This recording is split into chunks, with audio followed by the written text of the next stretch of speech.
Саламатсыздарбы, ардактуу көрөрмандар. Бүгүн жайдын биринчи күнү. Биринчи үйүн жана өзгөчө жылуулукту, тазалыкты жана аруулукту чагылдырган балдарды коргоонун эл аралык күнү. Мына буга байланыштуу бир нече көз ирмемдерден кийин Борбор калабызда Кыргыз Республикасынын президенти Садыр Жапаровдун катышуусунда балдарга арналган чоң майрамдык иш-чара башталмакчы. Эскерте кетсек, аталган майрамга көз карандысыз мамлекеттердин шериктеш өлкөлөрүнөн жана Кыргызстандан келген 5000ге жакын балдар катышат. Майрамдык иш-чара Бишкек мэриясынын жанынан жөө жүрүш менен башталды.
Урматтуу көрөрмандар, өзүңүздөр байкап жаткандай азыр жөө жүрүш келатат. Бул жакта сиздер Борбордун жана башка аймактардын бала бакчаларынын балдарын, ошондой эле бир топ музыканттарды, кооз кийинген ата энелерди көрүп жатасыздар.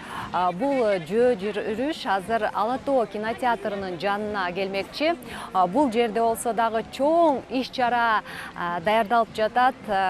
Бул жерде бир топ этно аянтчалар, ошондой эле туризм аянтчасы, спорт аянтчасы, техно аянтчасы, өңдүү 7 аянтча орнотулган. Бул жерде дагы балдар үчүн ар түрдүү сынактар, оюндар жана мастер-класстар уюштурулат.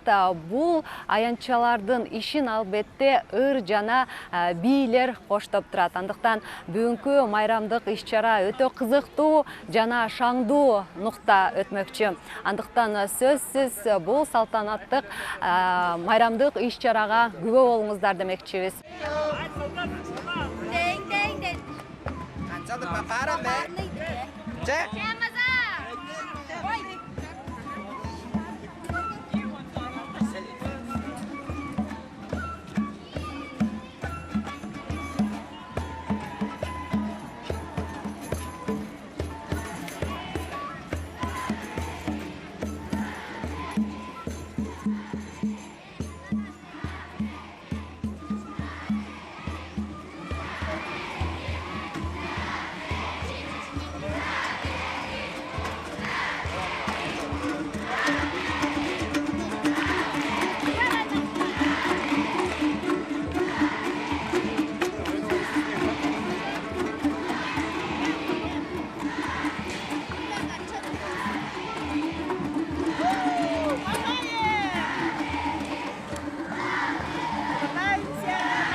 Saat 10'da бул жерде Ала Тоо кинотеатрынын жанында Кыргыз Республикасынын президенти Садыр Жапаровдун катышуусунда чоң майрамдык салтанат башталмакчы. Жогоруда белгилеп кеткендей, бул иш-чарага 5000ге жакын бала катышат.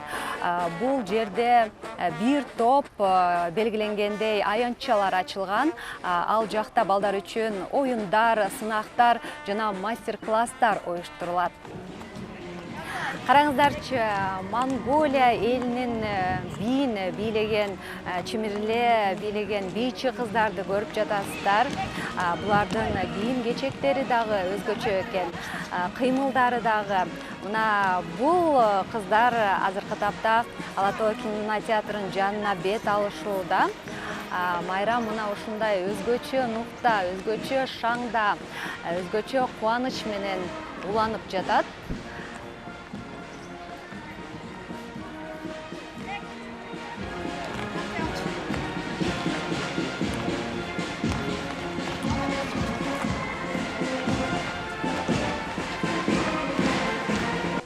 Урматтуу достор, менин жанымда так бүгүнкү майрамдык салтанаттын катышуучусу Айдар турат. Айдардын дагы маанайы өзгөчө, көңүлүң ачыкпы? Анда эмесе Айдар менен таанышып кетелик. Айдар, кайсы мектептен келдиң? Бишкек Чыңгыз Айтматов атындагы лицейинде окуйм, 10 классты бүтүп атам. Ошо бияка олимпиадалардан орун алып, информатика сабагынан олимпиадалардан орун алып, ошоко келдим. Президент менен жолугушканы. Кандай сезимдер болуп жатат? Толкундоолор барбы? Сүрдөп жатасыңбы? Албетте биринчи жолу толкундоо болуп атат, анткени президент менен биринчи жолу жолугушуп атам. Кийин президент өзү мындай эл менен баарлашып, элге жакын адам болгондо азыр өзүмдү кичине тынчтып, өзүм да сооротуп жатам өзүңдү. Айдар, информатика боюнча олимпиадага катышып, ал жактан байгелүү орунга жеттирсиң, негизи эле кайсы сабактарга информатикадан башка дагы кызыгасың, кайсы сабактарды аябай жакшы көрөсүң, кайсы сабактарга мындай өзгөчө сезимдер менен барасың? Информатика абдан жакын болгон математика сабагына абдан жагат. Ошо математика менен информатика абдан тыгыз байланышта. Ошо математика сабагын окуйм, жана андан тышкары тарых сабагы абдан кызыктуу.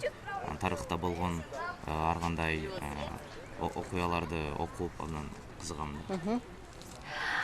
Айдар, балдарга кандай каалоо тилектерди айтып кетмей элең? Бүгүн 1-июнь, өзгөчө күн, балдардын укугун, деги эле балдарды коргоонун эл аралык күнү. Биринчи орундан бүгүнкү майрамыңыздар кут болсун.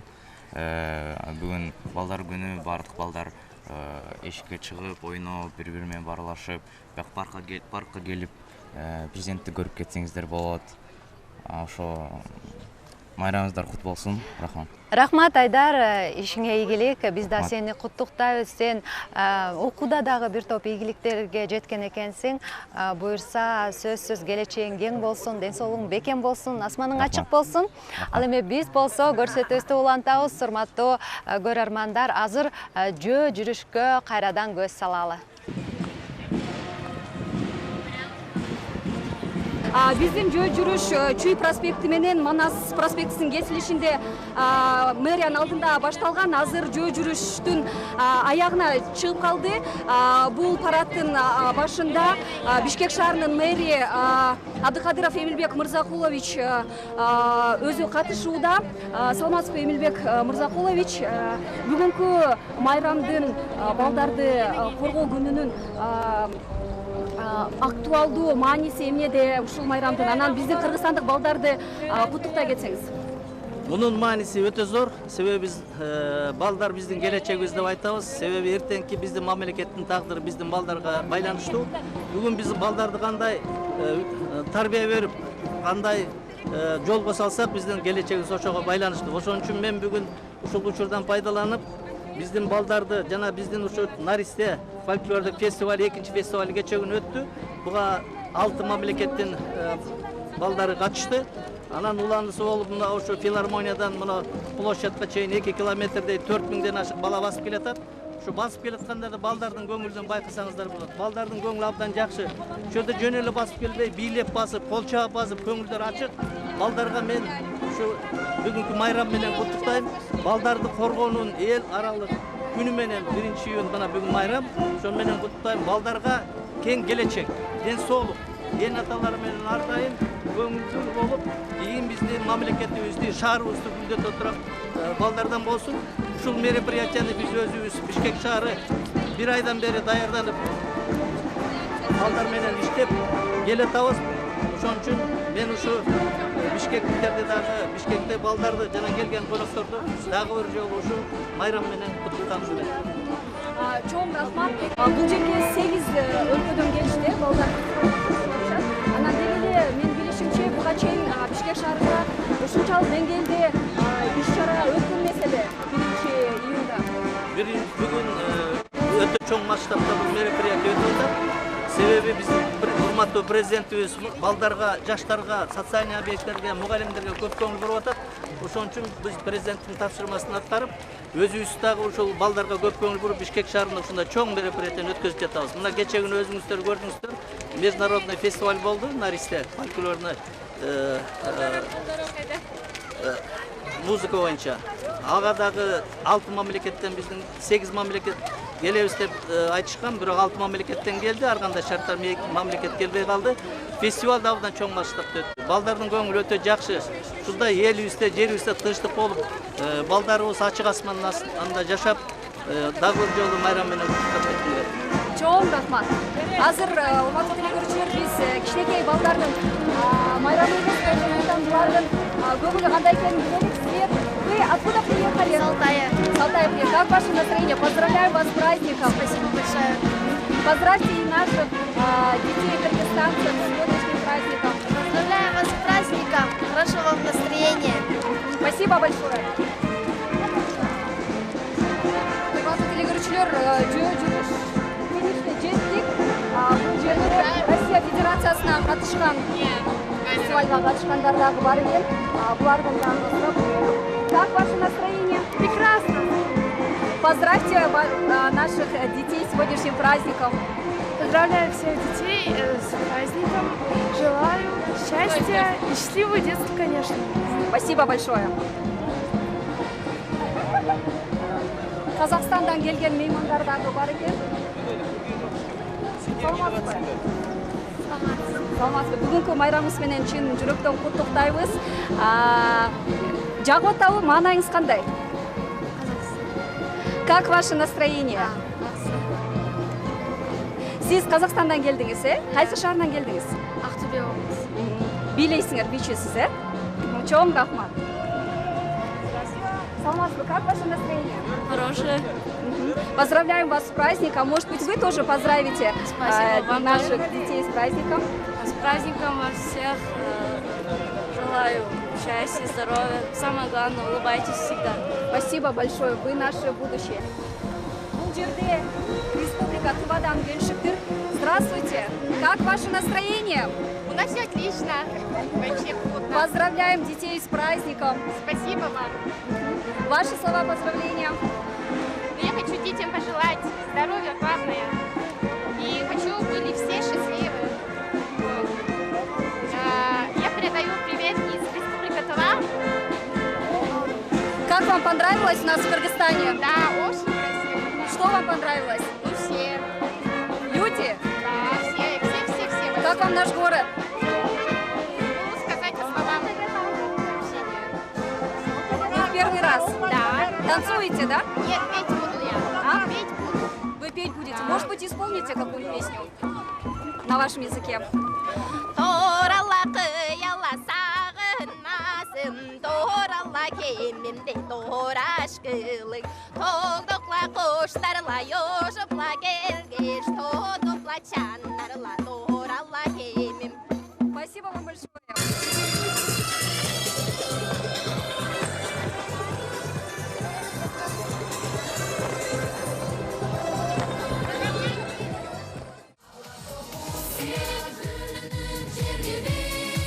Kırgızım düğüne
Саламатсыңарбы, урматтуу балдар, ардактуу Наристе эл аралык фестивалынын катышуучулары. Баарыңыздарды 1-июнь балдарды коргоонун эл аралык күнү жана Наристе эл аралык ооз 2 чыгармачылык фестивалынын ачылышы менен чын жүрөктөн куттуктаймын. Кадырлуу коноктор, күнөстүү Кыргызстанга кош келдиңиздер. Кезинде Жашыл шаар деп алыска таанылган Бишкек калабыз мейман достугун көрсөтүп, эл аралык достукту чыңдоону кичинекей меймандарды кучак жая тосуп алып жатып атышат. Буга биз абдан кубанычтабыз.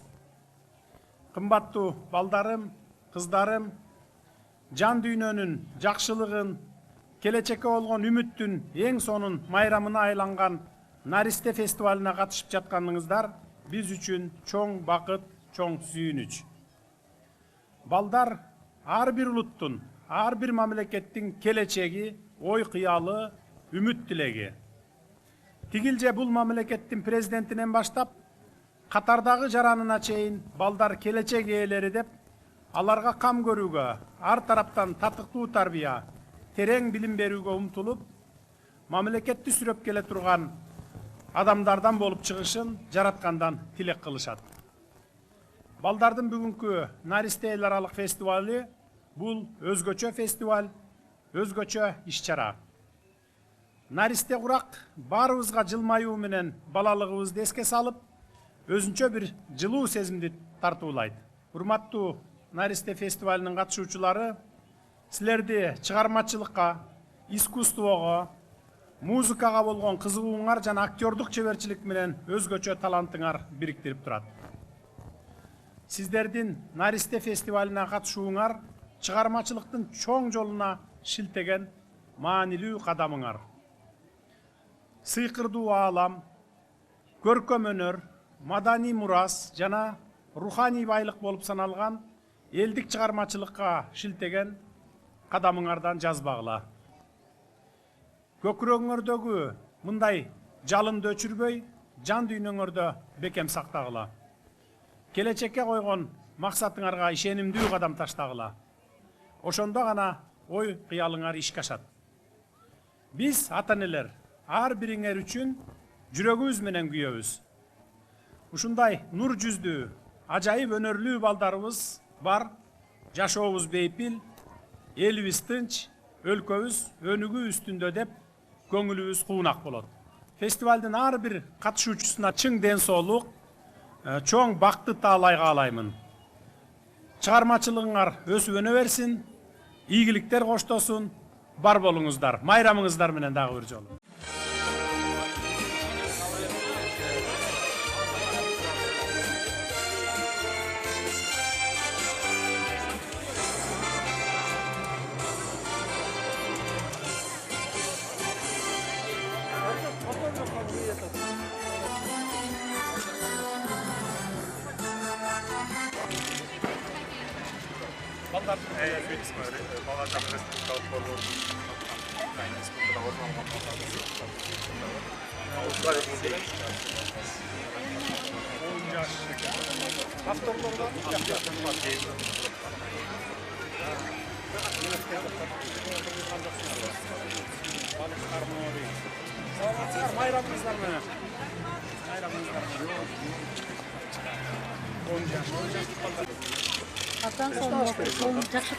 Жакшы тарт, азамат. Улан, таштабай, Сиздин оğlu? А это наши Шамс, Баладжан, девочки. Девочки, повернитесь. Баладжан, вот для нашей страны танцуем. Спасибо. Спасибо, что молодцы, оформили молодцы. такой- Спасибо. Поздравляю. Пойдемте, мои хорошие.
берсин. Ол жакта кийсем ырчык жасаган колдон өрчүлүк технология сабагы.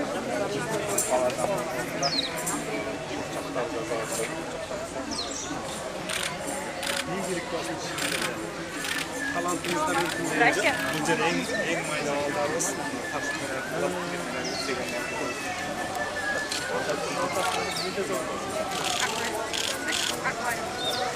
Аквариум. Бул жакта колдон өрчүлүк ганча иши. Баягы өзгөрүштөр көп болгон. Булар жаңы эртең менен эле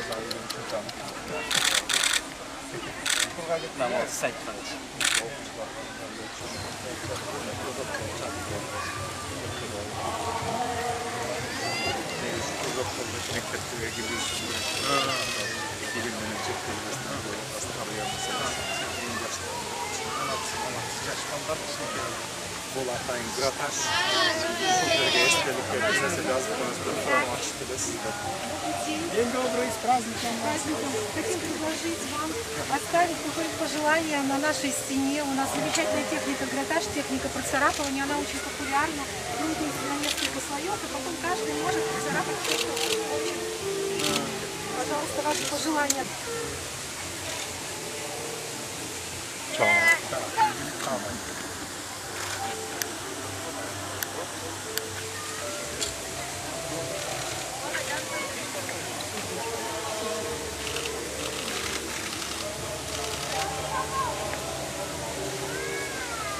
Қол қойыш керек пе?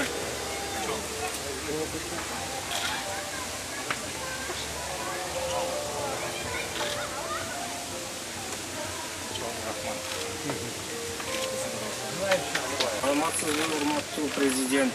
Алтын түйүнгө кош келиңиз. Благодарим вам. Он нас принялся, как и в университетах, школах, музеях и Алтын түйүнө. Мы его создавали в флаг лаборатории Алтын, которую вы нам подарили. Спасибо вам большое за это.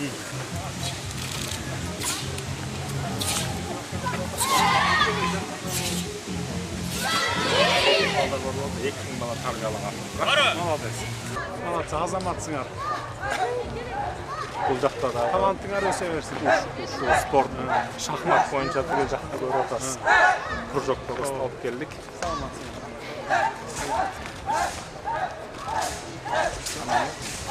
Азыр сиздер менен биздин ийгиликтүү республикалык дүйнөлүк олимпиаданын жеңүүчүлөрү сиздер менен бештик Саламатсыздарбы? Менин атым Алмазов Алай, Нарын областынан келдим. Сапат эл аралык билим берүү мекемесине караштуу Муратбек Субагожоев атындагы Нарын лицейинин 10 классында окушмун. Жана дагы ийгилик бул адамдын талыкпай эмгектенип жана анан кыйынчылыктарды өткөндөн кийин келген чоң сыйлык деп ойлойм. Ийгиликтерге жетиш үчүн талыкпай эмгектениш керек жана ката кетиргенден эч качан коркпош керек. Жана ошо каталардын үстүнөн иштеп, өзүн адам дагы өркүндөш керек. Мен ушу ийгиликтериме жетишиме мектеп жана мектеп мугалимдер жардам берди деп айтылам. Анткени 8-7 класстан баштап мени Кубанычбек Рахманов агайым жана Азамат Асылбеков агайым даярдап келген. Бирок ал учурда менин каршылаштарым өтө күчтүү болчу, ал учурда көрсөтө алчу эмесмин. Кийин биология илимине терең окууда мага Элбурс Тажыбаев агайым жардам берди жана дагы ата-энемдин чоң салымы бар деп айтылам. Алар мага түрткү берип, алар мени колдоп жана ошолордун ишеничин акташ үчүн көп ушу талыкпай эмгектендим. Жана дагы мен ушул жылкы республикалык жана улуттук олимпиадада 1-чи орун алдым. Жана дагы Британия өлкөсү уюштурган эл аралык олимпиадада алтын медаль алдым. Жана дагы ушул жылы Кыргызстандын атын дүйнөлүк биология олимпиадасын жолдомо алдым. Ошо Кыргызстан атын коргойм. Жана дагы Америка өлкөсү уюштурган Flex программасынын жеңүүчүсү болуп, 11-чи класста экстернат аркылуу Америкада окуганга мүмкүнчүлүк алдым. Балам туура айттың, ката кетиргенден коркпош керек деп. Турмушта өзү көп ката кетиресиң, бирок ошондон сабак аласың. Ошону оңдойсуң. Баягы эми мындан кийин ушундай ката кетирбейин деп, алдында келаткан келечекте ошо жаңылбай алдыга жол жүрөсүң да, туура айтасыз. Ийгилик ишиңизде дагы мындан ары өркүндөп өсө бериңиз. Саламатсыздарбы? Менин атым Токтобекова Бактыгүл. Мен Жалал Абад облусунун Аксы районуна караштуу номер 10 Жөрөк Мамытбеков атындагы жалпы билим берүү орто мектебинен келип отурам. 10 класстын окуучусумун. Мен физика предмети боюнча облустук, республикалык, улуттук олимпиадалардын катышуучусу жана байгелүү орундарга жеткем. Дисциплина бул максат менен ийгиликтин ортосундагы көпүрө демекчи. Ийгиликтин эң биринчи сыры бул дисциплина, талыкпаган эмгек жана келечекке болгон ишеним деп ойлойм. Менин да ийгиликтерге жетүүмө ушул сапаттар жардам берди десем жаңылышпайм. Албетте бул аракеттердин артында мага туура жол көрсөтүп, тынымсыз даярдап, билимин аябаган физика предметинен берген мугалимим Умарова Сүйүн эжемдин эмгеги чоң. Жана ошондой эле мен үй бүлөмдүн, досторумдун, жакындарымдын мага болгон ишеничи мен дагы да болсо алдыга жылууга чоң күч-кубат берип турат. Келечекте буйруса мындан да көптөгөн ийгиликтерге жетип, ата-энемдин сыймыктана турган жана кыргыз элинин керегине жараган кыздардан болууга аракет кылам. Рахмат, ийгилик иши. Сайкалов Сейит, Ысыккөл областынан келгем. Үмүт Надежда мектебинде окуйм. Мен аяка 2009-жылы келгем. Жакында эле Чыңгыз Айтматовдун биринчи мугалим инклюзивдүү спектаклин койгонбуз. Анда мен Каптаңбайдын ролун аткаргам. Азамат. Федор. Здравствуйте, я Корнеяш Федор. Я занял первое место на национальной олимпиаде, третье место на республиканской олимпиаде. Это все по математике. Взял бронзовую медаль на Тихоокеанской олимпиаде, бронзовую медаль на юниорской Балканской олимпиаде и золотую медаль на Иранской олимпиаде по геометрии. Своими успехами я обязан Мамату Юсуповичу Ишматову. С ним мы изучали множество новых тем для меня. Я за 2 года, которые я с ним учился, полностью поменял свое зрение на математику как науку и изучил много новых тем. Получается, я понял то, что математика проникает во все сферы современной науки. Но чтобы хорошо участвовать в математических мероприятиях, нужно постоянно готовиться. Если отвлечься, то ты уже перестанешь многое понимать. Но тем не менее, если оптимально подходить к подготовке, то остается время на спорт, на друзей и даже на школьные занятия. Молодец, молодец. На этом не останавливайтесь, только вперед. Идите только вперед.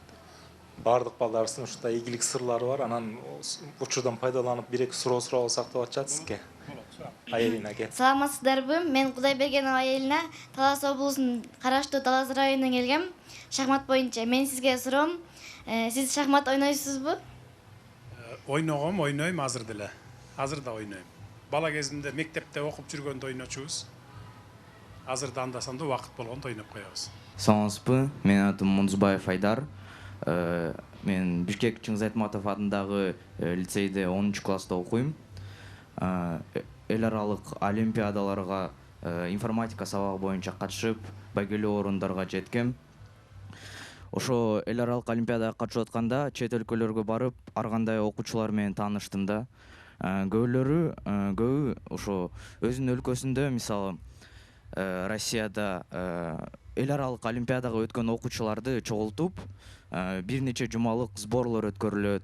Аяка чет өлкөлүк тренерлерди, окуучулар чакырып, бирге баары ушинтип эл аралык олимпиадаларга даярданышат деп уктум. Ошо биздин өлкөдө да ушундайды өкмөт уюштура алабы деп суроо берди. Мен өкмөткө тапшырма берейин, болот уюштурсак. Аны сөзсүз болот, мына министрге тапшырма беремин. Уюштуруңуз, бизде андай мүмкүнчүлүктөр бар толук. Только иштеш гана керек. Тапшырмаңызды кабыл алмат кырабыз буюрса. Айжаркын. Саламатсызбы? Мен Абылова Айжаркын. Ысыккөл областына караштуу Токтогул Сатылганов атындагы мектеп-лицей интернатынын 10 классында окуйм. Мен орус тил жана адабияты сабагынан областтык республикалык олимпиадалардын жеңүүчүсүмүн. Мен сизге суроо берет элем. Келечекте ийгиликке жетиш үчүн өспүрүмдөр кандай 3 негизги артыкчылыктарга ээ болуш керек же калыптандырыш керек ошо өспүрүм убагында? Эң биринчиден аракет болуш керек, тырышчаактык болуш керек. Анан алдыга койгон максатка ишенүү пайда болуш керек. Эгер ишеним жок болсо, анда келечек жок болот. Сиз өзүңүз ошо алдыга койгон максатыңызга ишенимдүү алдыга кадам шилтеп кете беришиңиз керек. Тырышчаактык керек андайын. эң акыркысы. Ошондо анан кийин ийгиликке жетесиздер.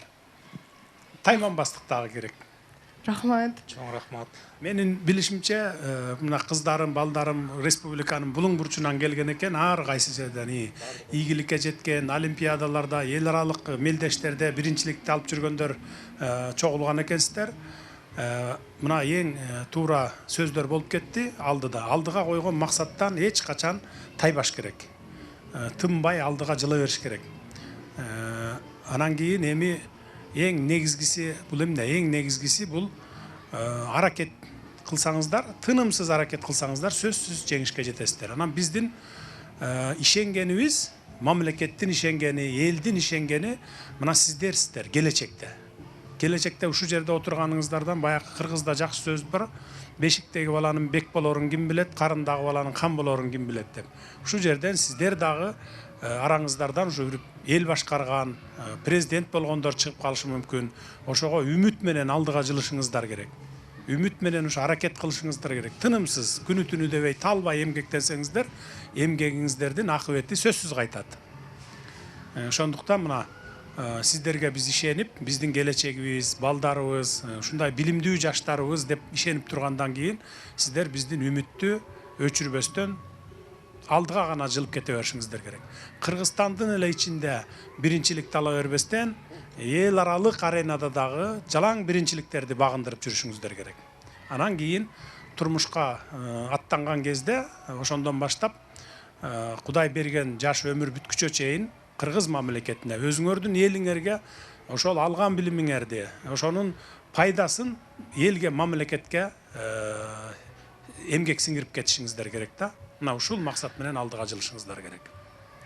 Рахмат силерге, ийгиликтерди каалайм, майрамыңыздарды жакшы улантыңыздар.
Uçpay kantip kalal, bige barın çakırıp bir kumardan kanal. Çarkı küngö tegelsin, yaşlığındın camalı.